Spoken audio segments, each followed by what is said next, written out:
All right, well, now that we've talked about qual, let's talk about quant. The good news is I don't have to walk you through a lot of methods when we're talking about quant, because quantitative research generally involves surveys. So when you hear the word survey, we're almost always talking about quant.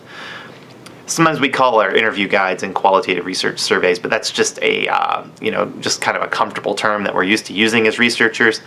Survey instrument is just kind of a generic term, but when we're talking about survey research, we're generally talking about quant. And we can do surveys in many ways. We can conduct them on paper, we can conduct them online, we can use telephone surveys, we can do text message surveys, we can do in-person surveys. There's all kinds of other variations as well. And we'll talk about a lot of those later on in this course, because pretty much the rest of this course after this lecture series is going to be about quantitative research. Unfortunately, qual kind of gets the short end of the stick when you're talking about marketing research, because there's just not enough time to teach how to do all the cool things it can do. So we're going to talk a lot more about quant. But what often sets quantitative studies apart is their use of close-ended questions and their use of scales.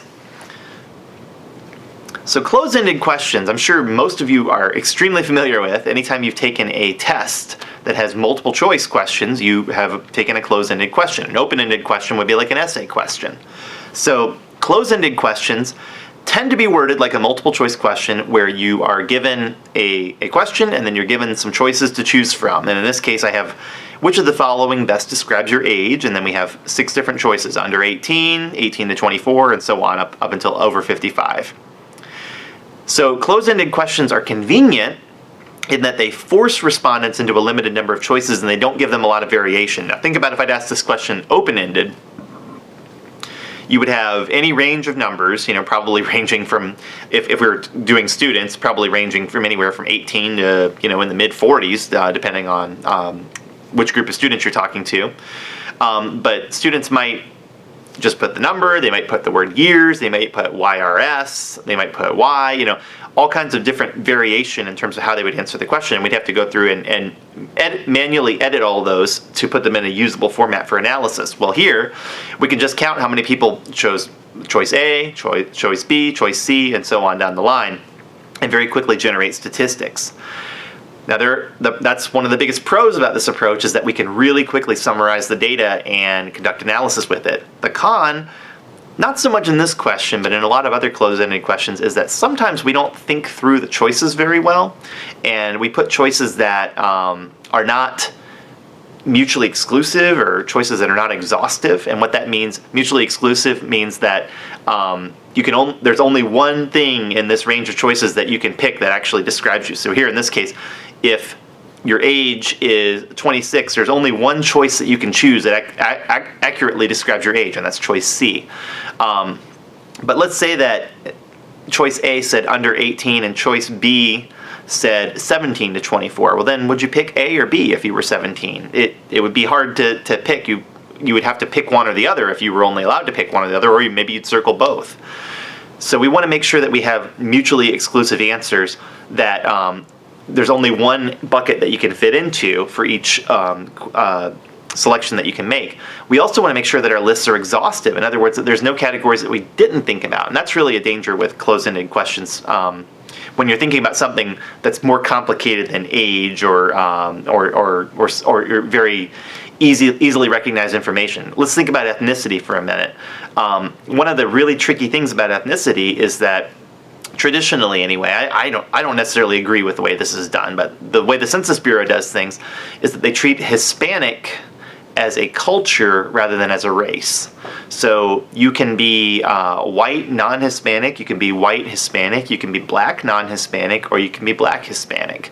Well, many people that are Hispanic don't necessarily view themselves as being white or black and then Hispanic. That's the convention that the census requires them to choose. And so it can be difficult to when you're dealing with more complicated labels or more complicated attitudes or perceptions, it can be difficult to use closed-ended questions to really represent what people actually think or feel or would use to describe themselves. So another thing that we can use are what are called scaled questions. And scaled questions require a respondent to select a point on a scale that matches his or her feelings towards a variable. And we're going to talk about scales later on in another lecture series, so I'm not going to get into a lot of detail here. There are all kinds of different scales, and they're used for all different sorts of reasons. But a very common scale would be, how satisfied are you with your smartphone on a scale of 1 to 5? So we can see here the scale is identified that a 1 means not satisfied, and a 5 means very satisfied. So you can pick a point on that scale. And there's also even a point for not sure, don't know that you can pick, which is nice. And we don't always offer those on scales.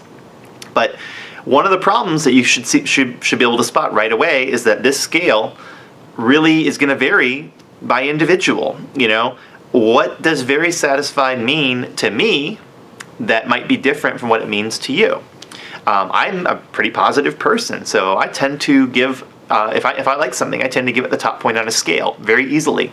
Other people, it's funny, I'm actually a really critical person when it comes to expressing my qualitative views, but quantitatively I tend to pick the high points on the scale. I know a lot of people that are not so critical as I am qualitatively, but when it comes to rating things on a scale, they don't like to give the high point. They always say, well, a 5 would be perfect, and I can't say I have perfect satisfaction with this phone. There are little things here and there that I don't like, so I'll give it a 4, which to me means really, really good, but it's not perfect. So that individual interpretation can really throw scales off, and depending on how you're using the scale and what your interpretation of that scale is, that can really mess you up. If you're looking, for example, for a certain proportion of people to give you 5s, and there are just going to be people in your population that'll never give you a 5 no matter what you do, then you're kind of stuck. We'll talk a lot more about scale development in a later series. Ultimately, the heart of quantitative research is about slicing data. It's about looking at groups as a whole and using statistics to represent those groups, but it's also about comparing groups within that population using statistical analysis. And some slices that we might look at, for example, would be males versus females. We might look at juniors versus seniors versus super seniors if we're looking at students within our class. We might look at grad students versus undergrads. We don't have any grad students in our particular section, but we could. So we might compare how grad students feel about Marketing 377 versus undergraduates.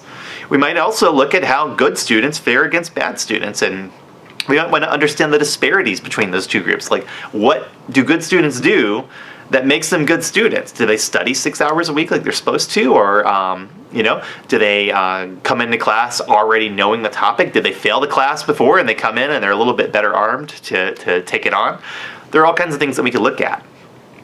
When you conduct it properly, quantitative research can provide really, really powerful insights about populations and about subgroups. And there are all kinds of applications quantitatively that can be used well beyond just descriptive statistics. And I talked in our last series about predictive analytics and clustering and factoring and other multivariate techniques that you can use that are really, really cool. Quantitative data are very, very useful for a lot of applications because they're simplified. They don't require as much interpretation by a human being, and therefore you can use computer programs to analyze them in many different ways. And that's part of the stock and trade of the quantitative researcher, is knowing how to use all of these computer tools to be able to analyze data in really sophisticated fashion. The bad thing about quantitative research is that you're almost always pushing people into boxes. And when you're pushing them into boxes, it may or may not represent how they truly feel. So it's a good idea to be able to circle back and to use qualitative approaches to go with your quantitative approaches to ensure that you're able to validate your data and that you're able to have the best possible understanding of what those data have to say, which is actually the topic of our next lecture.